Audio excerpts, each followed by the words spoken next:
നമസ്കാരം.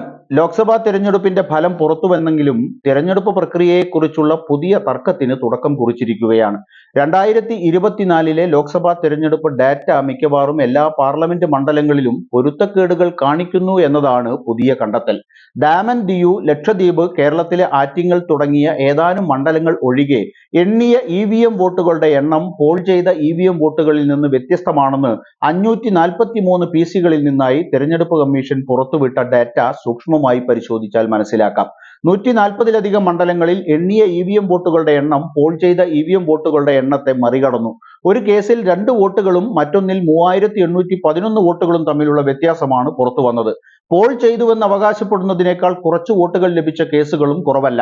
എണ്ണിയ EVM വോട്ടുകളുടെ എണ്ണം പോൾ ചെയ്ത EVM വോട്ടുകളേക്കാൾ കുറവായ മണ്ഡലങ്ങളിൽ ഏറ്റവും ഉയർന്ന വ്യത്യാസം -16,791 വോട്ടുകളാണ്. എണ്ണിയ EVM വോട്ടുകളുടെ എണ്ണവും എണ്ണിയ തപാൽ വോട്ടുകളുടെ എണ്ണവും കമ്മീഷൻ പ്രത്യേകം സൂചിപ്പിച്ചിട്ടുണ്ട്. രാഷ്ട്രീയ പാർട്ടികളിൽ നിന്നും സിവിൽ സൊസൈറ്റി അംഗങ്ങളിൽ നിന്നുമുള്ള വലിയ തിരിച്ചടികൾക്ക് ശേഷം 2024 തിരഞ്ഞെടുപ്പിൽ പോൾ ചെയ്ത EVM വോട്ടുകളുടെ സമ്പൂർണ്ണ എണ്ണം കമ്മീഷൻ പുറത്തുവിട്ടതിലാണ് ഇത്രയും പൊരുത്തക്കേടുകൾ ഉള്ളത്. തിരഞ്ഞെടുപ്പിന്റെ ആദ്യ 5 ഘട്ടങ്ങളിൽ ഒരു മണ്ഡലത്തിൽ പോൾ ചെയ്ത വോട്ടുകളുടെ ശതമാനം മാത്രമാണ് കമ്മീഷൻ പുറത്തുവിട്ടത്.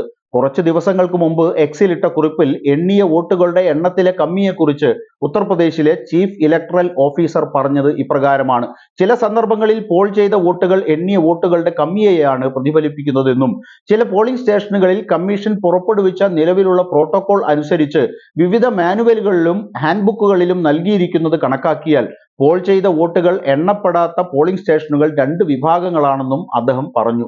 യഥാർത്ഥ വോട്ടെടുപ്പ് ആരംഭിക്കുന്നതിന് മുമ്പ് കൺട്രോൾ യൂണിറ്റിൽ നിന്ന് മോക്ക് പോൾ ഡാറ്റ മായ്ക്കുന്നതിൽ പ്രിസൈഡിംഗ് ഓഫീസർ പരാജയപ്പെടുകയോ അല്ലെങ്കിൽ യഥാർത്ഥ വോട്ടെടുപ്പ് ആരംഭിക്കുന്നതിന് മുമ്പ് VVPAT-ൽ നിന്ന് മോക്ക് പോൾ സ്ലിപ്പുകൾ നീക്കം ചെയ്യുന്നതിൽ പരാജയപ്പെടുകയോ ചെയ്തവ. കൺട്രോൾ യൂണിറ്റിൽ പോൾ ചെയ്ത മൊത്തം വോട്ടുകൾ പ്രിസൈഡിംഗ് ഓഫീസർ തയ്യാറാക്കിയ ഫോം 17C-യിലെ വോട്ടുകളുടെ റെക്കോർഡുമായി പൊരുത്തപ്പെടുന്നില്ല എന്നതാണ് പ്രധാന പ്രശ്നം. കൂടാതെ അബദ്ധത്തിൽ തെറ്റായ സംഖ്യ രേഖപ്പെടുത്തുന്നവയും ഉണ്ട്. അത്തരം എല്ലാ പോളിംഗ് സ്റ്റേഷനുകളിലും പോൾ ചെയ്ത മൊത്തം വോട്ടുകളുടെ ആകെത്തുക ഒന്നാമത്തെയും രണ്ടാമത്തെയും സ്ഥാനാർത്ഥികളുടെ മാർജിന് തുല്യമോ അതിലധികമോ ആണെങ്കിൽ മാത്രമേ മുകളിലുള്ള 2 തരം പോളിംഗ് സ്റ്റേഷനുകളുടെ വോട്ടുകൾ വോട്ടെണ്ണൽ അവസാനിക്കുമ്പോൾ വീണ്ടും എണ്ണൂ. ഇത് മാർജിനേക്കാൾ കുറവാണെങ്കിൽ വോട്ടുകൾ കണക്കാക്കില്ല. എന്നാൽ 150ലധികം മണ്ഡലങ്ങളിൽ എങ്ങനെ കൂടുതലോ മിച്ചമോ വോട്ട് എണ്ണി എന്നതിനെക്കുറിച്ച് തിരഞ്ഞെടുപ്പ് കമ്മീഷൻ വ്യക്തത നൽകിയിട്ടില്ല. പോളിംഗ് കഴിഞ്ഞതിന് ശേഷം എങ്ങനെയാണ് കൂടുതൽ വോട്ടുകൾ EVM-കളിൽ മാന്ത്രികമായി രേഖപ്പെടുത്തിയത് എന്ന ചോദ്യം അവശേഷിക്കുകയാണ്. എന്തുകൊണ്ട് EVM വോട്ടുകൾ എണ്ണി എന്നത് EVM വോട്ടുകളുടെ എണ്ണത്തേക്കാൾ കുറവായിരിക്കാം എന്നതിന്റെ കമ്മീഷന്റെ വിശദീകരണവും പൂർണ്ണമായും തൃപ്തികരമല്ല.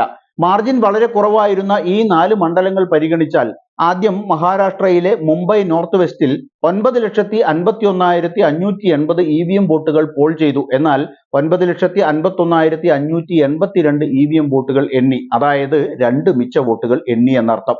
ശിവസേനയുടെ രവീന്ദ്ര ദത്താറാം വൈകർ 48 വോട്ടിന്റെ ഏറ്റവും കുറഞ്ഞ ഭൂരിപക്ഷത്തിൽ വിജയം നേടി. രണ്ടാമത്തേത് രാജസ്ഥാനിലെ ജയ്പൂർ റൂറലിൽ 12,38,818 EVM വോട്ടുകൾ പോൾ ചെയ്തെങ്കിലും 12,37,966 EVM വോട്ടുകൾ മാത്രമാണ് എണ്ണിയത്. അതായത് 852 വോട്ടുകൾ എണ്ണിയില്ല. BJP-യുടെ റാവു രാജേന്ദ്ര സിംഗ് 1615 വോട്ടിന്റെ നേരിയ ഭൂരിപക്ഷത്തിലാണ് ഇവിടെ വിജയിച്ചത്. മൂന്നാമത് ഛത്തീസ്ഗഡിലെ കാങ്കറിൽ 12,61,103 EVM വോട്ടുകൾ പോൾ ചെയ്തു. എന്നാൽ 12,60,153 EVM വോട്ടുകൾ മാത്രമാണ് എണ്ണിയത്. അതായത് 950 വോട്ടുകൾ എണ്ണിയില്ല. BJP-യുടെ ബ്രോജ്രാജ് നാഗ് 1884 വോട്ടിന്റെ നേരിയ ഭൂരിപക്ഷത്തിലാണ് ഇവിടെയും വിജയിച്ചത്. നാലാമത് ഉത്തർപ്രദേശിലെ ഫറൂഖാബാദിൽ 10,32,244 EVM വോട്ടുകൾ പോൾ ചെയ്തെങ്കിലും 10,31,784 EVM വോട്ടുകൾ മാത്രമാണ് എണ്ണിയത്. അതായത് 460 വോട്ടുകൾ എണ്ണിയില്ല. BJP-യുടെ മുകേഷ് രാജ്പുത്ത് 2,678 വോട്ടിന്റെ ഭൂരിപക്ഷത്തിലാണ് ഇവിടെ വിജയിച്ചത്. കമ്മികളേക്കാൾ വലുതാണ് വിജയ മാർജിനുകൾ. അതിനാൽ ഒരു റീകൗണ്ട് ആവശ്യമില്ല എന്ന് ചിലർ ചിന്തിച്ചേക്കാം. എന്നാൽ മാർജിൻ കമ്മിയേക്കാൾ കുറവാണെങ്കിൽ നിങ്ങൾക്ക് വീണ്ടും എണ്ണാമെന്ന് UP CEO പറഞ്ഞു. പക്ഷേ കമ്മി മാർജിന്റെ 50% മണ്ഡലങ്ങളിൽ ഇത് പ്രധാനമായി കണക്കാക്കാം. മാത്രമല്ല ഇത് മുഴുവൻ പ്രക്രിയയുടെയും സമഗ്രതയെ പ്രതിഫലിപ്പിക്കുന്നതിനാൽ പ്രധാനമാണ് എന്ന കാര്യത്തിൽ തർക്കമില്ല. ഈ സീറ്റുകളിൽ നിന്നും വിജയിച്ച മാർജിൻ വളരെ കുറവുള്ള മറ്റ് സീറ്റുകളിൽ നിന്നും തോറ്റ സ്ഥാനാർത്ഥികൾ 100% വോട്ടുകൾ എണ്ണണമെന്ന ആവശ്യം ഉയർത്തിയിട്ടുണ്ട്. EVMകൾ തകരാറിലായാലോ പ്രിസൈഡിംഗ് ഓഫീസർക്ക് ക്ലറിക്കൽ പിശക് സംഭവിച്ചാലോ VVPAT സ്ലിപ്പുകൾ എണ്ണണം. എണ്ണിയ വോട്ടുകളുടെ എണ്ണത്തിലെ കമ്മിയെക്കുറിച്ച് ഉത്തർപ്രദേശ് ചീഫ് ഇലക്ടറൽ ഓഫീസറുടെ അഭിപ്രായങ്ങൾ ഉണ്ടായിരുന്നിട്ടും മറ്റു ഗുരുതരമായ ചോദ്യങ്ങൾക്ക് ഉത്തരം ആവശ്യമാണ് എന്ന നിലയാണുള്ളത്. എണ്ണിയ മിച്ച വോട്ടുകൾ, അതായത് പോൾ ചെയ്തതിനേക്കാൾ കൂടുതൽ വോട്ടുകൾ എണ്ണിയെന്ന് തെരഞ്ഞെടുപ്പ് കമ്മീഷൻ എങ്ങനെ വിശദീകരിക്കും എന്ന വലിയ ചോദ്യം ബാക്കിയാണ്. ഒരു പൊതു പ്രസ്താവന നടത്തുന്നതിന് പകരം എണ്ണിയ കമ്മി അല്ലെങ്കിൽ മിച്ചമുള്ള EVM വോട്ടുകൾ സംബന്ധിച്ച് എന്തുകൊണ്ടാണ് പാർലമെന്റ് മണ്ഡലം തിരിച്ചുള്ള ഒരു വിശദീകരണം കമ്മീഷൻ നൽകാത്തത്? പോൾ ചെയ്തതും എണ്ണിയതുമായ വോട്ടുകൾ തമ്മിലുള്ള വ്യത്യാസം മോക്ക് പോൾ ഡാറ്റ ഇല്ലാതാകാത്തത് കൊണ്ടാണെന്ന നിഗമനത്തിൽ അദ്ദേഹം എങ്ങനെ എത്തി? ഫോം 17C പറഞ്ഞിരിക്കുന്ന പോൾ ചെയ്ത വോട്ടുകളുടെ എണ്ണത്തിലും ചില PC-കളിലെ കൺട്രോൾ യൂണിറ്റുകളിൽ രേഖപ്പെടുത്തിയ വോട്ടുകളുടെ എണ്ണത്തിലും പൊരുത്തക്കേടുകൾ ഉണ്ടെന്ന് ഇലക്ഷൻ കമ്മീഷൻ അംഗീകരിക്കുന്നുണ്ടോ? ഇത്തരം ചോദ്യങ്ങൾക്ക് കമ്മീഷൻ മറുപടി നൽകേണ്ടതുണ്ട്. ഒരു പോളിംഗ് ബൂത്തിൽ ശരാശരി 700 മുതൽ 800 വരെ വോട്ടുകൾ ഒരു EVMൽ രേഖപ്പെടുത്തുന്നു. പിന്നെ എന്തുകൊണ്ടാണ് ചില PC-കളിൽ കമ്മി വോട്ടുകളുടെ എണ്ണം 20 മുതൽ 30 വരെ വോട്ടുകളായി കുറയുന്നത്?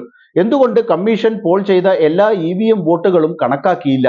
ആവശ്യമെങ്കിൽ വിജയിക്കുന്ന മാർജിൻ വളരെ കുറവുള്ള സ്ഥലങ്ങളിൽ VVPAT സ്ലിപ്പ് എണ്ണാത്തത് എന്തുകൊണ്ടാണ്?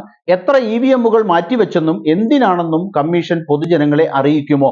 2024 ലോക്സഭാ തെരഞ്ഞെടുപ്പിൽ കമ്മീഷന്റെ സത്യസന്ധതയും സുതാര്യതയും വിശ്വസ്തതയും ചോദ്യം ചെയ്യുന്ന ഒട്ടേറെ ചോദ്യങ്ങൾ ഉയരുമ്പോൾ ശ്രേഷ്ഠമായ ഒരു സംവിധാനമാണ് പ്രതിക്കൂട്ടിൽ നിൽക്കുന്നത് എന്ന് തെരഞ്ഞെടുപ്പ് കമ്മീഷൻ മറന്നുകൂടാ.